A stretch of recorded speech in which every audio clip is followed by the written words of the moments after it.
नमस्कार दोस्तों, उषा की आवाज चैनल में आप सभी का स्वागत है। हमारी आज की कहानी है घर। मुझे यहाँ से कहीं नहीं जाना। मेरी डोली इसी घर में आई थी और मेरी अर्थी भी इसी घर से उठेगी।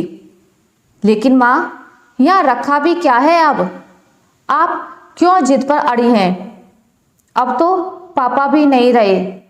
आपको यहाँ किसके सहारे छोड़कर जाएं? क्यों आप हमें धर्म संकट में डाल रही हो? सुजाता जी जिद पर अड़ी थी और उनका बेटा सौरभ उन्हें मनाने की कोशिश कर रहा था। आखिर वो भी एक अच्छा बेटा था। अपने मन को दो भागों में कैसे बांटता? मैंने कभी तुम्हारे पैर नहीं बांधे सौरभ। तुम जहां रहना चाहते हो अपने परिवार के साथ रहो, लेकिन मैं इस घर को छोड़कर कहीं भी नहीं जाऊंगी। लेकिन माँ, आप भी तो मेरा परिवार हो। आप यहाँ अकेले तकलीफ में रहोगी तो मैं वहाँ कैसे खुश रह पाऊंगा? पापा के जाने का दुख मुझे भी तो है। हम दोनों एक दूसरे का दुख तो बांट सकते हैं ना? बोलते हुए सौरभ रुआंसा हुआ जा रहा था।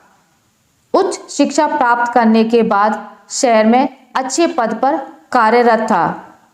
माता पिता ने कभी आगे बढ़ने से नहीं रोका। वो भी जानते थे कि इतना पढ़ने लिखने के बाद उनका बेटा इस छोटे शहर में रहकर कभी अपने मुकाम को हासिल नहीं कर पाएगा। इसलिए उन्होंने सौरभ के शहर में बसने के फैसले को भी प्रोत्साहन दिया। खुद वो बड़े शहर नहीं जाना चाहते थे, क्योंकि इतने साल जिस छत के नीचे गुजारे, अपने खून पसीने से जिस घर की नींव सींची, जिस घर को मेहनत से संवारा और जिन दीवारों को प्यार से सजाया, उसे छोड़कर जाने का मन ही नहीं करता था। लेकिन सौरभ भी क्या करता?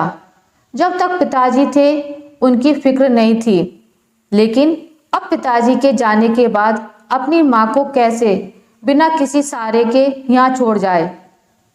हालात ने उसे अजीब से दोराहे पर खड़ा कर दिया था। अपना काम छोड़कर यहाँ रह भी तो नहीं सकता था। हालात को देखते हुए सौरभ की पत्नी निशा ने सौरभ से कहा, आप शहर चले जाइए, आपका काम भी जरूरी है। मैं बच्चों के साथ कुछ दिन माँ जी के साथ यहीं रुक जाती हूँ। उन्हें समझाने की कोशिश करूँगी। मुझे नहीं लगता माँ मानेंगी। वो बहुत जिद्दी है निशा। अब इस समय पर उन पर ज़्यादा दबाव भी नहीं डाल सकते ना। हो सकता है थोड़ा वक्त मिले तो उनका मन बदल जाए। छुट्टी वाले दिन आप यहाँ आ जाइएगा, फिर बात करेंगे। निशा की बात से आश्वस्त होकर सौरभ अपने शहर जाने के लिए भारी मन से निकल गया। उधर सुजाता जी अपने ही ख्यालों में खोई रहती। इतने सालों से वो पति पत्नी एक ही दूसरे का सहारा थे। अब उनके बिना वो जी तो रही थी, लेकिन एक खालीपन के साथ।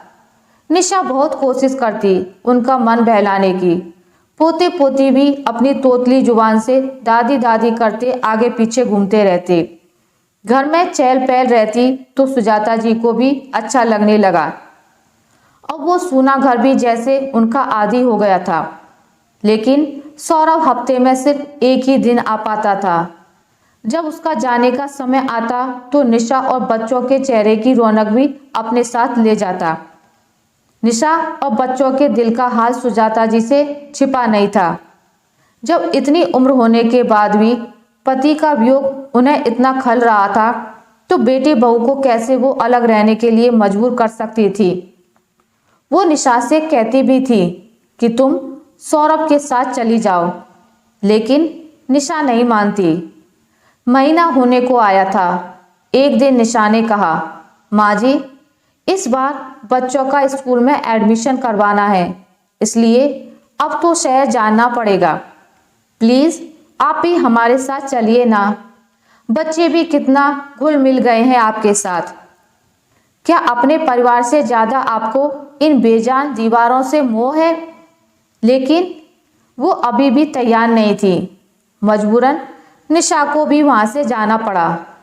उनके जाने के बाद सुजाता जी को ऐसा लगता जैसे उन घर की दीवारें उन्हें खाने को आ रही हैं। सूना घर उन्हें काटने को दौड़ता था। उन्हें रह रहकर बच्चों की किलकारियां सुनाई देने लगी। बहू का वो प्यार से मनुहार से खाना खिलाना और ख्याल रखना याद आने लगा। बार बार निशा की कही बात की परिवार से ज्यादा इन दीवारों से मोह है कानों में गूंजने लगी। अब सच में उन्हें ये ईंट गारे से बनी दीवारें बेजान लगने लगी। अगले हफ्ते जब सौरभ और निशा उनसे मिलने आए तो सुजाता जी ने अपना बैग भी पैक कर लिया।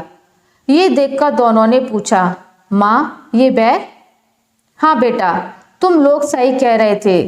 घर दीवार से नहीं परिवार से बनता है। मैं भी अपने परिवार के साथ रहना चाहती हूँ।